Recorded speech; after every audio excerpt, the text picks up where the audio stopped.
vocês? Estamos começando aqui mais um episódio de entrevistas com protagonistas das finanças descentralizadas, as famosas DeFi, para o projeto Conexão DeFi, que é uma produção de conteúdo em parceria da The Shift com a Ambima.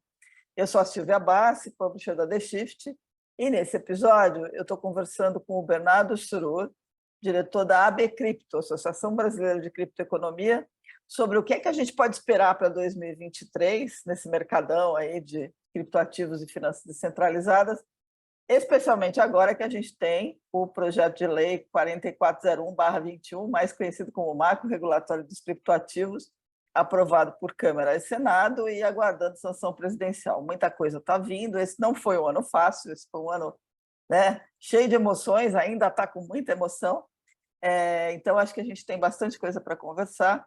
Eles têm uma pesquisa muito bacana, uma pesquisa recente sobre o mercado local, e tem muita coisa para dizer. Então, Bernardo, seja bem-vindo, muito grata aqui por topar compartilhar seu tempo com a gente. Para começar, eu queria te pedir que se apresentasse e que contasse um pouco sobre a AB Cripto, para a gente poder dar uma avançada. Claro, Silvia. Primeiro de tudo, obrigado por estar aqui hoje, obrigado pela oportunidade, obrigado pelo bate-papo. É um tema da qual sempre falei com muita paixão e sempre gostei muito. Venho acompanhando o mercado desde 2013, 2014, e para mim é uma grande felicidade falar nesse estágio da qual você acabou de citar, né, do marco regulatório dos criptoativos sendo aprovados, aguardando apenas sanção presidencial. Bom, a Bcrypto nasceu em 2018.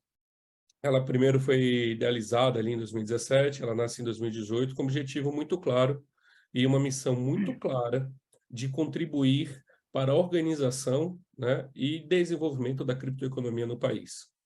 Lá atrás, né, nós já usávamos o termo criptoeconomia, né, algo que ainda era recente até hoje, mas justamente é o termo que nós vemos mais adequados desde aquela época. A associação ela é uma associação recente, uma instituição recente, né? Nós estamos aí desde 2018, comparado a diversos outros mercados, mas como tudo no mercado, nosso mercado altamente dinâmico e altamente expansivo, né? Nós já fazemos parte de um grande ecossistema e já trabalhamos de forma em conjunta com mais de 25 membros já associados, são membros especializados na criptoeconomia, né, que possuem algum tipo de negócio, estão observando a criptoeconomia de alguma forma, entre eles exchanges, empresas tokenizadoras e, claro, empresas do mercado tradicional, como bancos e fundos também, que já começam a fazer algum tipo de negócio em criptoeconomia. Então, a história da Bcrypto, ela nasce em 2018, vem ganhando espaço e vem realmente representando o setor com 3 pilares fundamentais. O primeiro pilar deles, focado em regras. Então, esse é o primeiro pilar, né, onde nós fazemos as discussões dos projetos de lei, das regulações, e nós temos a nossa própria autorregulação desde 2020, eu acho que esse é um ponto muito importante, que a gente sempre ressalta, que com a ajuda dessa autorregulação nós contribuímos aqui para o mercado, né, e para toda a sociedade, já trazendo um conceito de práticas e modelos, da qual as empresas nacionais, as empresas brasileiras e que são afiliadas e membros aqui da Bcrypto praticam. Um segundo pilar, nós trazemos aí uma pesquisa voltada à pesquisa e inovação. Então, como você bem citou, a última pesquisa recente, né, que foi uma parceria da Bcrypto com a LSA Consultores, justamente trazendo o panorama econômico, né, da criptoeconomia nacional, ou seja, qual é o poder de representatividade hoje, ou melhor, pelo estudo em 2021, da criptoeconomia na economia nacional. E um terceiro pilar aqui, que nós temos de forma bem clara, e eu diria que esse é um dos pilares que são mais apaixonados, voltado à cultura e educação, ou seja, como é que nós podemos educar as pessoas, conversar com as pessoas e prover cursos e treinamentos para a fim de demonstrar o uso correto da criptoeconomia no Brasil, principalmente para a sociedade brasileira. Então, ao decorrer desses 4 anos, né, e ano que vem nós vamos completar 5 anos, nós percorremos esse caminho e hoje nós somos aí, nós temos um programa bem claro estabelecido em cada um dos 3 pilares, perseguindo aí cada um dos nossos objetivos, com a missão principal sempre de ajudar a organizar e fomentar o desenvolvimento da criptoeconomia no país. Muito legal. Você citou autorregulação, e esse é um mercado que assim, é o mercado descentralizado, né? Um mundo que anda, vamos dizer assim, não é na paralela, mas é um outro mundo que anda junto ali, né? Com o mercado tradicional. Então, a gente está falando de DeFi, CeFi e tal. E aí, e TradFi. E aí, eu queria te perguntar, a regulação, o que ela muda? Ela é super importante, principalmente, na minha opinião, para dar segurança para quem está querendo investir ou começar a navegar por esse mercado. A gente viu o que aconteceu esse ano, né, nos Estados Unidos, ainda está vendo, né, as repercussões todas lá da FTX e do Sam Bankman-Fried, que acabou de ser preso, e não foi só isso, teve a queda da Terra, enfim. A gente sabe que é um mercado de informação. A aprovação do marco regulatório da cripto aqui, o Brasil está atrasado, está se adiantando, e o que ela traz de diferença, na opinião de vocês, com relação a 2023? Muito excelente, boa pergunta, né? Eu acho que, começando primeiro, acredito que nós acertamos o time. O Brasil acertou o time da aprovação desse marco regulatório. Nós não estamos nem adiantados nem atrasados, estamos exatamente no ponto que deveríamos estar. Eu acho que isso é um ponto fundamental aqui para todos nós. O Brasil acertou, os legisladores acertaram, a sociedade acertou, o Poder Executivo acertou, todos acertaram exatamente no time que deveria ocorrer. O marco regulatório, de fato, ela traz não só uma segurança em termos de prestação de serviço, mas ela também destrava investimentos. Então, nós acreditamos, de fato, que hoje nós temos alguns bilhões de reais, né, alguns valores e quantias que estão aguardando para serem investidos na criptoeconomia e que, de fato, estão travados pela ausência, justamente, de uma segurança jurídica, né, em relação à criptoeconomia, ao setor de criptoativos. Então, o marco regulatório, ela traz não só a segurança para o investidor, para evitar que nós tenhamos problemas como o mundo sofreu, né? Eu acho que é importante a gente lembrar disso, né? Porque a FTX não era só uma empresa americana, ela era uma empresa global, onde no mundo, né, de forma geral, ela acarretou impactos, inclusive para cidadãos brasileiros, para a sociedade brasileira, foi impactada com isso, de forma muito menos expressiva com o público americano, com o público europeu, com o público asiático, enfim, com a população em geral, mas ainda assim nós fomos impactados. Então, acredito que o marco regulatório, né, e isso de fato é uma realidade, o marco regulatório, ela traz a segurança necessária, ela estabelece o piso necessário para se construir o alicerce regulatório que virá logo em seguida, né, que vai cuidar de temas específicos. Então, este primeiro passo é um passo muito importante para o Brasil, ele traz a segurança necessária para os investidores, né? Então, ele engloba, ele formaliza o setor criptoeconômico brasileiro, ao ponto que também ele traz a segurança jurídica necessária para o estabelecimento de empresas aqui no Brasil e para o destravamento de investimentos. Isso tudo por quê, né? E por que ela traz essa segurança? Primeiro que o projeto de lei que foi aprovado, ela define muito bem os papéis e responsabilidades de todos envolvidos nesse ecossistema. Então, esse já é o primeiro passo. A definição, né, das empresas prestadoras de serviços não é uma definição meramente brasileira, meramente construída aqui. Ela é uma definição internacional que é muito apoiada pelo GAFI e pelo OCDE, por exemplo, que são grandes referências em estudos sobre o tema. Então, nós seguimos um padrão internacional nesse sentido, em termos de definição.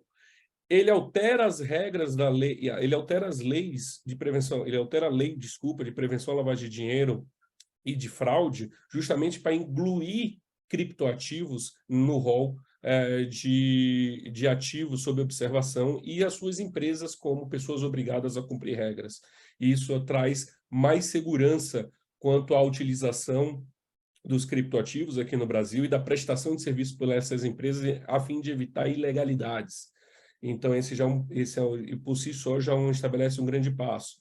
O terceiro grande passo, desculpa, que a gente coloca, que nós observamos de forma clara, que é justamente a definição de uma autoridade que vai olhar o tema, né? Então, o que nós já sabemos e que já é de consenso, né, e nós esperamos ainda a sanção presidencial, mas o que nós observamos é que nós estamos falando de duas grandes autoridades que vão liderar o tema. Nós estamos falando da CVM para tudo aquilo que for valor mobiliário e para tudo aquilo que não for, nós vamos ter ali o processo de autorização e um processo de supervisão pelo Banco Central aqui do Brasil. Então, essas duas grandes autarquias, autoridades, de fato, vão constituir regras e trazer mais segurança ainda para o ecossistema, além do que o projeto de lei estabelece.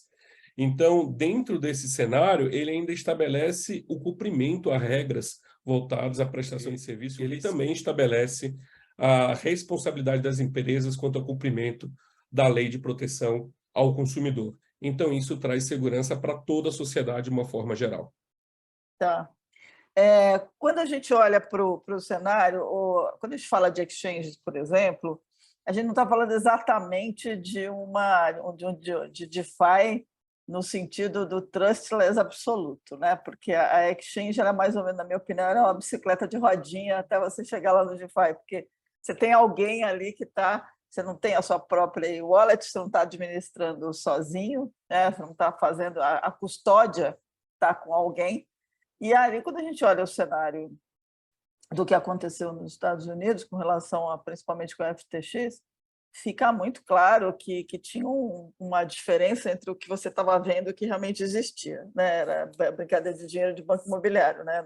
Aquele negócio não tinha liquidez, não tinha lastro. Me parece que assim, tem um desafio maior até do que a regulação, que é a questão da educação das pessoas, porque por mais que seja simples, ele é muito complexo, é um monte de termo novo, é um monte de coisa nova. Existe essa preocupação de vocês em criar um aumento da educação sobre isso? Porque o Alex Tapscott, que é o cofundador da Blockchain Foundation, junto com o Don Tapscott, ele lançou esse ano um livro sobre DeFi, voltado para pessoas de negócios que não entendem nada do assunto. Porque diz ele o seguinte, que quanto mais você educar, mais rápido a coisa anda. E aí você abre tremendas oportunidades. É esse o caso, na opinião de vocês, com relação ao Brasil?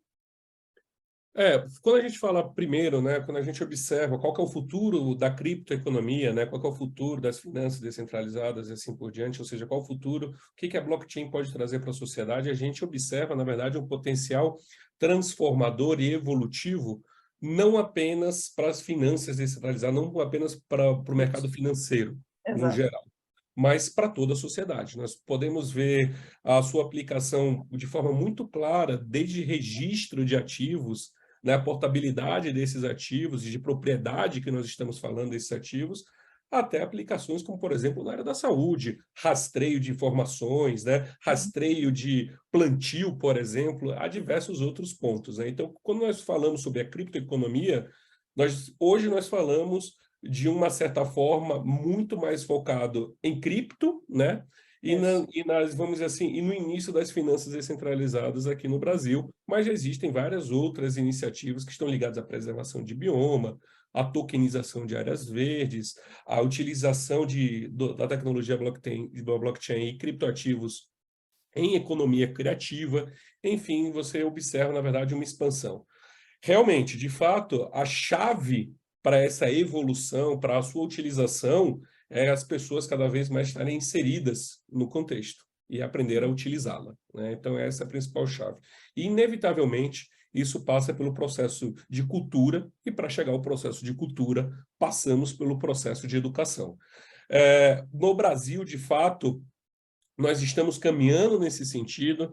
Existem grandes iniciativas focadas aqui em contribuir, né? E aqui eu coloco também a Bcrypto nesse processo, e com esse papel e com essa responsabilidade também de contribuir para a sociedade sobre, do básico, o que é criptoeconomia, para que serve, né? Como funciona, até o avançado, né? Até entender o que é, como é que pode ser aplicado e como fazer essa aplicação e de qual forma é segura fazer essa aplicação por cada tipo de perfil. Vale lembrar que no Brasil, hoje, nós somos, né, hoje o Brasil, somos em 10,6 milhões de brasileiros que já fez algum tipo de operação com criptoativos. Isso coloca o Brasil na quinta posição em termos de ranking do mundo, em termos de usuários, né, de pessoas que consomem a tecnologia, que utilizam a tecnologia no seu dia a dia. Então, esse é um número muito expressivo. Para você ter uma ideia o quanto ele é importante, 1 a cada 20 pessoas, mais ou menos, já utilizou ou já fez uma operação ou já teve algum tipo de contato direto com a criptoeconomia. O Brasil, acho que outro lado muito importante que coloca isso, que traz a visão sobre a criptoeconomia aqui no Brasil, o brasileiro não apenas tem um contato, ele utiliza, ele transfere, ele usa isso no seu dia a dia. Por isso que, segundo as estatísticas da Chainalysis, em 2021, o Brasil ficou em 11º colocado em termos de transferências nas redes. O que isso quer dizer, né? Quer dizer que o brasileiro ele não simplesmente compra, por exemplo, cripto numa exchange e guarda. Não, ele utiliza, ele transfere para outra exchange, ele transfere para uma outra carteira, ele transfere para o seu clube de futebol quando quer utilizar algum tipo de serviço. Ou seja, o brasileiro utiliza criptoativos no seu dia a dia. E quando a gente olha, fala assim, 11º do mundo, até que não é tão bom assim. Não, é uma posição muito boa, é muito positiva. O Brasil movimentou em 2021, segundo a mesma fonte, 144 bilhões de dólares e colocou a gente à frente de países como Japão, por exemplo, e Suíça, que são países que já têm alguma cultura mais formada sobre isso e já estão à frente de diversos temas, principalmente regulatórios, né, em alguns aspectos. Então, de fato, o brasileiro utiliza, de fato, nós temos aqui uma sociedade que é adepta à inovação, que é adepta ao criptoativo. A grande questão está em sua popularização, está em sua forma de utilização, e aqui, de fato, educação é a chave para tudo isso. É, verdade. A gente fala assim, os números são ótimos, essa pesquisa da Chainalysis é muito boa. Ainda é pequenininho, né? Quando a gente olha para o cenário, é 3%, 4% da população global, mas o movimento, né, ele é muito grande. Aí eu queria te perguntar, você citou a pesquisa, vocês fizeram uma pesquisa super recente agora, e eu estava dando uma olhada, tem uns dados muito legais nela que eu queria que você contasse um pouco. Primeiro, né, qual foi o objetivo com o panorama setorial, né, da criptoeconomia no Brasil, que é o nome do estudo, né? Vocês fizeram não só moeda, mas vocês fizeram também outros tipos de tokens, então vocês fizeram, o estudo tem um cenário bem amplo, né? E tem uns números aqui que eu queria que você me contasse, porque eu tomei um susto aqui quando eu vi o pulo. O que aconteceu no meio do ano que deu esse salto de CPFs e CNPJs declarando negociações com os criptoativos? É enorme, né? Foi de 300 e pouco no meio do ano para 1.300.000 de CPFs, assim, isso tudo é o vigor do mercado, é isso? Boa, boa. Primeira coisa, excelente, né? Excelente. O estudo foi excelente, o estudo foi uma grande parceria que a Bcrypto fez com a LCA. O objetivo foi, de fato, trazer esse primeiro panorama. Ele é um estudo anual, nós vamos fazê-lo anualmente, então aguarde que mais ou menos ali em novembro, quando nós vamos fazer o outro Criptorama, que é o evento onde nós anunciamos o resultado do evento, o resultado do estudo, vai ser mais ou menos ali por aquela época. E ele sempre olha o ano anterior, né? Então, neste caso, o estudo ele olhou em 2021. Em 2021, nós tivemos aí algumas situações novas, né? Primeiro foi a grande volatilidade do mercado, né, que trouxe isso. Segundo foi justamente a maior adoção dos agregadores de conteúdo quanto à utilização de informações, né? Então, de fato, nós tivemos uma exposição mais positiva. O estudo utilizou esses agregadores, né? E um dos agregadores que nós colocamos aqui são informações da qual a Receita Federal disponibiliza de forma pública em seu site sobre o setor de criptoativos. Então, com base na IN 1888, que existe desde 2019, Então, ali você pode observar que são várias informações, né, que nós trazemos. E aí nós temos alguns pontos, né, que trazemos ali o porquê que deu essa explosão, né? Existem alguns momentos, tanto em termos de mercado, quanto também ali sobre esses agregadores. Normalmente, em épocas tão voláteis quanto essa, é normal que de um mês para o outro você veja uma explosão de vendas ou compras ou coisas assim, ou de transferências. Isso é um processo normal, é uma dinâmica comum na criptoeconomia, né? No mercado financeiro, nós vemos isso não de forma tão expressiva, nós vemos de uma forma um pouco mais linear, mas ali, de fato, aqui na criptoeconomia você vê mais essas explosões. Eu acho que tem outros dados ali, quando nós trazemos o panorama econômico, que você colocou, ele traz não apenas informações sobre moedas e sobre CPF, CNPJ, mas ele traz também o impacto disso na sociedade. Então, um número Isso. muito positivo que nós já começamos a observar é a formação de empregos formais, né, ou a criação de empregos formais que o setor deu em 2021. Estamos falando de um setor que de empregos formais já realizou mais de 10 mil novas posições de trabalho. Então, cada vez mais isso se torna relevante. Então, se nós estamos falando que empregos formais, ou seja, carteira assinada, né? Aqui no Brasil nós já estamos falando em mais de 10 mil novas posições, se nós somarmos prestadores de serviços, empregos indiretos, empregos informais, ou seja, que são ali por meio de contratações, enfim, outros formatos de contratações, esse número realmente é bem maior, né? Então, você começa a observar realmente o impacto social, o impacto na nossa vida, na economia, da movimentação da criptoeconomia aqui no país. Então, de fato, o que o estudo traz é uma demonstração de cada vez mais o quanto a criptoeconomia está presente no nosso dia a dia, né? E nas operações, nas movimentações financeiras. Até setembro desse ano, por exemplo, até setembro, segundo dados da Receita Federal, foram movimentados 89 bilhões de reais em termos de movimentação apenas em dinheiro, ou seja, a criptoeconomia movimentou uma boa quantia, né? Então, toda essa quantia, toda essa movimentação, ela é refletida aqui na nossa sociedade. Eu acho que esses são alguns números. Eu acho que outro número que chama bastante atenção, principalmente quando a gente fala do Brasil e sua complexidade tributária, né?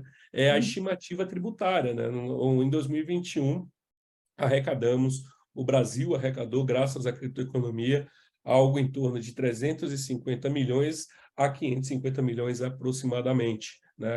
Feitas dadas estimativas.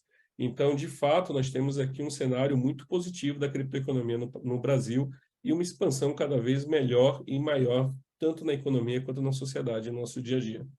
Bem legal. No estudo de vocês, tem um dado aqui que são 35 exchanges, né, operando no país, se não me engano. 35 empresas realizaram transações em bitcoins, não são exchanges, tem mais que isso, é isso?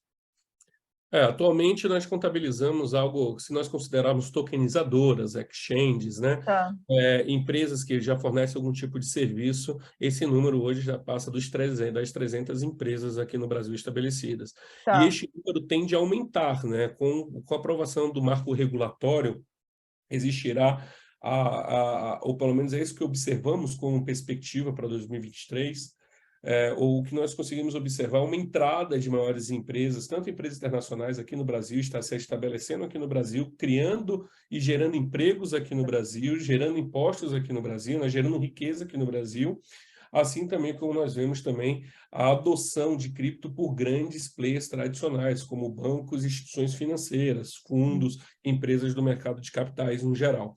Então, de fato, quando nós falamos de perspectiva, hoje esse número ele pode parecer pequeno, mas ele é extremamente relevante para olhando a economia nacional e olhando o nosso setor, que é um setor relativamente novo, né?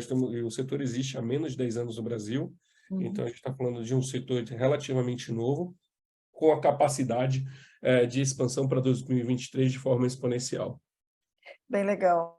Agora, 2023, 2024 também tem um movimento, o próprio país, né, o Banco Central, com a ideia da CBDC, e esse é um outro movimento, né, as moedas digitais dos bancos centrais, tem uma certa vai ser uma disputa agora, né? De certa forma. O presidente do BIS, eu acho, disse que uma CBDC pode fazer qualquer coisa que um Bitcoin faz e até melhor. Então, tem uma certa briga ali.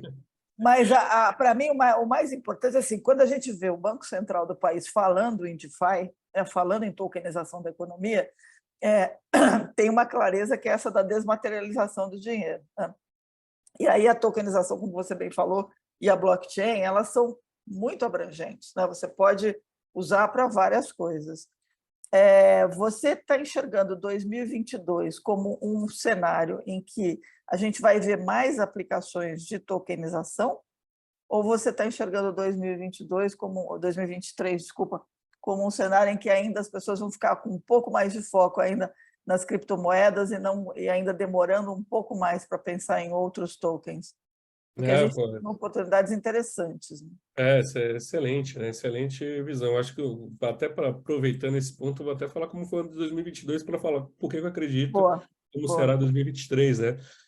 Estamos chegando aqui perto ao final do ano, né? Você falou do CDBC, né? Falou um pouco da disputa, né? O que eu acredito, eu vejo o Brasil muito bem nesse sentido, né? À frente nesse sentido, né? Você pode observar que a agenda de inovação do Banco Central e da CVM realmente são empolgantes, né?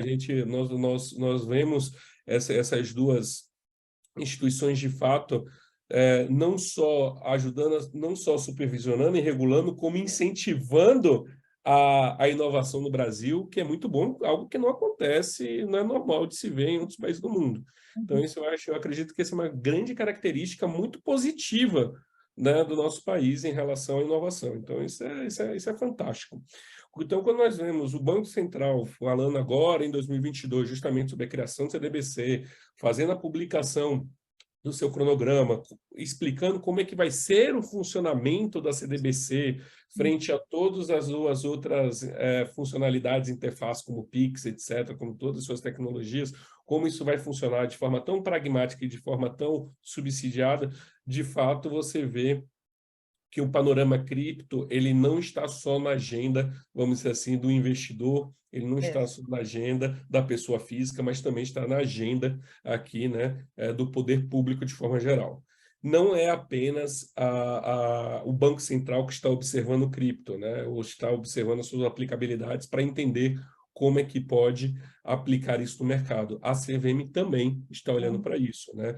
Não é à toa que a CVM ela possui no LAB, no Laboratório de Inovações Financeiras, que é uma iniciativa da CVM, junto com o BID, o CDE e entre outras entidades internacionais, está realizando estudos justamente para a fim de prover como é que vai funcionar a nova infraestrutura, ou como seria, né, a infraestrutura de mercado de capitais funcionando em blockchain, né? Então, quando você observa essa iniciativa e de forma como é que está tão avançada, e eu falo com ela com orgulho, né, porque nós estamos liderando, co-liderando essa frente em conjunto com a CVM, nós somos a única associação que tá liderando uma frente de trabalho como essa, ficamos muito entusiasmados, de fato, com o futuro e com a possibilidade de integração da tecnologia blockchain no nosso dia a dia em outros mercados. De fato, eu não acredito apenas que essas tecnologias vão substituir todo o mercado já criado. Ao contrário, eles vão entrar para complementar, né?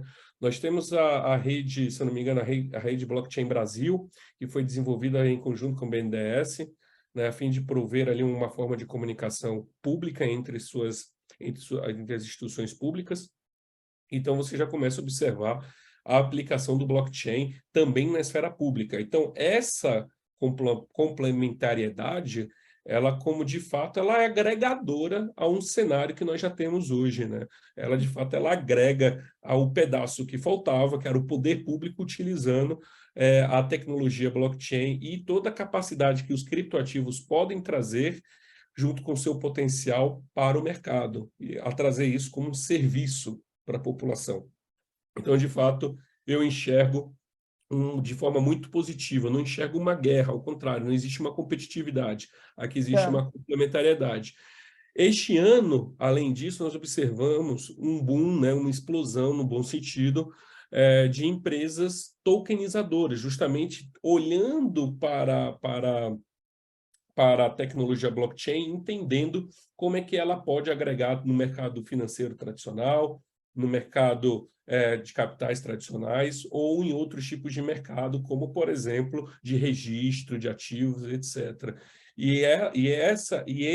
Essa tendência, eu acredito, que fez a entrada, inclusive, de players institucionais grandes aqui no mercado, como alguns bancos, né, implantaram e aí criaram áreas de tokenização, né, focado ao tema, nós observamos que essa tendência vai continuar. Então, quando nós falamos de 2023, ou quando eu observo 2023 em termos de perspectiva, eu vejo cada vez mais a tokenização na agenda, né, da sociedade, de uma forma geral, na agenda dos órgãos reguladores. Vejo também ali a possibilidade de criação de redes, né, e criação de tecnologia, disponibilização de tecnologia das instituições públicas para a sociedade de uma forma geral, e eu vejo cada vez mais uma expansão da criptoeconomia para a sociedade de forma geral.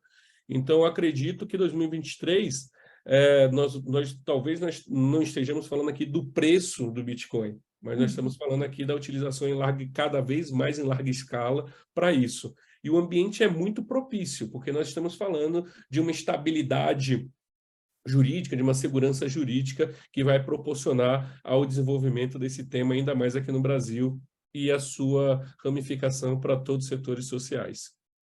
Bem legal. De fato, o fato de a gente começar o ano com uma legislação, uma regulação, né, só faltando a canetada ali do Já ajuda presidencial, bastante. já dá uma outra perspectiva, né? Principalmente quando a gente olha o que está acontecendo nos Estados Unidos, por exemplo, que o Washington agora está correndo, né, que nem louco, depois do problema lá do Sam Bankman-Fried, para resolver o problema. E é um problema realmente de fundo de trust, né? De confiança. Né? É Mais um do que problema de governança, né? Você pode observar que foi um problema de governança, realmente, de ausência de supervisão e basicamente, irresponsabilidade por parte dos seus administradores. Né? Então, a gente vê, de fato, um problema generalizado que a gente não pode deixar que isso aconteça aqui no Brasil. Né? Então, acho que esse ponto é muito importante e nós explorarmos ele como lições aprendidas justamente para evitar um problema aqui no Brasil. Então, por isso que eu vejo que o processo regulatório no Brasil, ele avança no time correto, ele avança no momento correto, ele avança da forma correta. E eu vejo 2023 como uma perspectiva em termos de segurança para o investidor, para a sociedade, para as empresas, muito positiva. Justamente o amparo regulatório vai dar esse suporte que o Brasil precisa para desenvolver mais a criptoeconomia, ainda mais no nosso dia a dia. Tá, muito bom. Bom, estamos batendo o nosso tempo aqui nos nossos 30 minutos. Eu queria te fazer duas últimas perguntas, Bernardo. Uma pergunta assim, um dia alguém do mercado falou para mim o seguinte, que ao invés de ficar comprando bilhete de Mega Sena toda semana, as pessoas deviam pegar aquele dinheirinho e comprar um pedacinho de criptomoeda que ganhava mais. Mas aí você tem que ficar segurando, né? Isso mesmo, vale a pena. Tem que ter paciência. Essa é a primeira indicação. Eu acho que alguns pontos, né? Primeiro é nunca invista naquilo que você não conhece. Né? Então, se você Com não muito conhece, cuidado. não invista. Melhor Né? não. Não se aventure por algo que é tão pessoal e tão íntimo como suas finanças, né?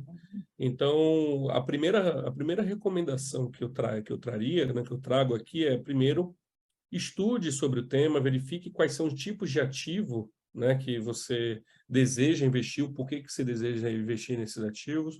Hoje, cripto é uma gama de ativos, né? A gente não está falando apenas de Bitcoin, que está ali, que é volátil conforme o mercado. Hoje nós temos vários outros tipos de criptoativos, nós temos NFTs, nós temos token que gera algum tipo de rendimento pelo fato do ativo atrelado. Ou seja, né, escolha aqui justamente o ativo que você deseja, estude sobre ele, entenda sobre ele. Um segundo ponto é, veja a empresa da qual você deseja fazer esse investimento, né? Observe. Aqui a gente sempre recomenda que sempre escolha uma empresa no Brasil que esteja física ou que esteja estabelecida no Brasil, sob regras brasileiras, que tenha seus administradores aqui no Brasil, para que caso você tenha algum problema, que se isso ocorrer, você tenha quem recorrer. né? Você não fica a critério da empresa resolver por querer ou não. Aqui você consegue no Procon, consegue entrar na justiça, você tem ou vários outros mecanismos que façam trazer a sua proteção e fazer resolver o seu problema, né? E por último aqui, né, como a gente fala, né, a Bcrypto ela está estabelecida desde 2018 com código de autorregulação rígido, né? Nós estamos dando mais um passo agora. Em 2023 nós já lançamos e já vamos começar a operacionalizar o selo Bcrypto, ou seja, são empresas que passam pelo processo de supervisão da Bcrypto em conjunto aqui. É uma iniciativa em conjunto da Bcrypto, em conjunto com a Deloitte e KPMG, juntos. Então, são dois grandes nomes do mercado. Então, escolha uma empresa aqui que esteja associada aqui à Bcrypto, que esteja sobre esse guarda-chuva da autorregulação. E, por último, né, desconfie de promessas milagrosas, elas não existem, né? Então, se eu pudesse dar uma dica, será que vale mais a pena comprar um bilhete de loteria ou comprar uma cripto? Tudo depende, né, do que você quer. Se você quer se arriscar em uma só jogada e tentar ganhar sorte grande, cabe a você. Mas se você quiser conhecer um ativo, investir no seu ativo e que isso é de fato a longo prazo, aí eu diria para você partir para os criptoativos dentro dessa gama, aquele que mais esteja mais em linha com o seu perfil. Muito legal. Agora, a última pergunta é: quanto vai valer o Bitcoin no ano que vem? Olha, quando você souber, você me fala, que aí a gente vai... Você vai fazer um bolão. A gente combina assim, Silvia. Se você descobrir, você me fala e eu aposto. Era só uma brincadeira para a gente terminar rindo, não, porque ninguém consegue Essa fazer. pergunta, eu acho que mais da pergunta de 1 milhão, essa é a pergunta da vida, né? Porque se a gente conseguir acertar essa, o que eu posso dizer é que o cenário macroeconômico internacional é muito positivo para o ano que vem, né? Ainda mais quando a gente olha os criptoativos. Se isso vai refletir no preço do Bitcoin, aí eu não sei. Isso é a grande incógnita. Que ele não é só a única coisa do mercado, mas ele virou emblemático, né? Cai, todo mundo entra em pânico, aquela coisa toda. Virou o grande referencial. É igual o dólar, né? É um dos grandes referenciais do mercado. Mas acho que uma coisa que assim, eu te agradeço super a entrevista, foi ótima. Você deu ótimas informações e uma visão muito, muito abrangente. Que bate um pouco com o Alex Tapscott. Ele, nesse livro dele, ele fez um comentário interessante que ele diz que sempre que acontece um inverno cripto, a primavera ele dá um salto. Então, você tem 2 anos, cai, depois 1 ano sobe. Então, teoricamente, se for valer essa regra, no ano que vem sobe, ninguém sabe. Mas ele coloca uma coisa interessante, que é o seguinte: esse inverno cripto é a primavera da DeFi. Né? Então, ele acredita muito no crescimento da DeFi, e aí aquilo que você puxou com relação à tokenização bate muito. Então, eu acho que esse é um cenário interessante, né? Que foge. Eu concordo. E eu vejo esse inverno, né, como as pessoas falam, na verdade, eu não acredito em inverno nesse sentido, né? O que eu vejo são sempre correções e momentos de estruturações, né? Então, normalmente, quando nós temos um momento como esse, como a gente baixa, mas é que possuem pequenas movimentações, não possuem grandes oscilações, existe baixa euforia, né? Eu acho que tudo se refere a isso, né? Existe uma baixa euforia, são anos de construções, né? Então, de fato, o que foi construído nesses últimos 2 anos, né, que nós observamos aqui essa certa queda e agora uma estabilidade das criptos de uma forma geral, são anos de construções. Foram 2 anos da qual se tem construído muita coisa em DeFi.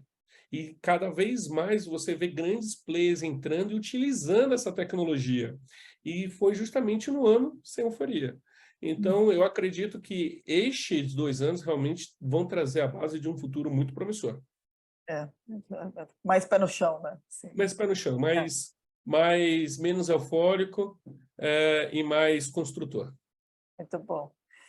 Bom, Bernardo, gratidão de novo. Eu espero que você tenha um ótimo final de ano. Para quem vai ouvir depois, a gente está gravando praticamente apagando as luzes de 2022. Esse é o último episódio do ano. Queria te agradecer super, desejar um ótimo 2023 para você, para a sua família, para todo mundo. Para quem nos acompanha e não viu os outros episódios, vão lá no canal do YouTube, acessem no canal do YouTube da Ambima, tem vários episódios explicando essas coisas que não são tão complexas, mas têm os nomes estranhos, né, ligados a DeFi. E tenham um fantástico final de ano com todos os que vocês amam e um ótimo 2023. Muito grata. Para todos nós. Um ótimo 2023 para todos nós. Muito obrigado. Obrigada.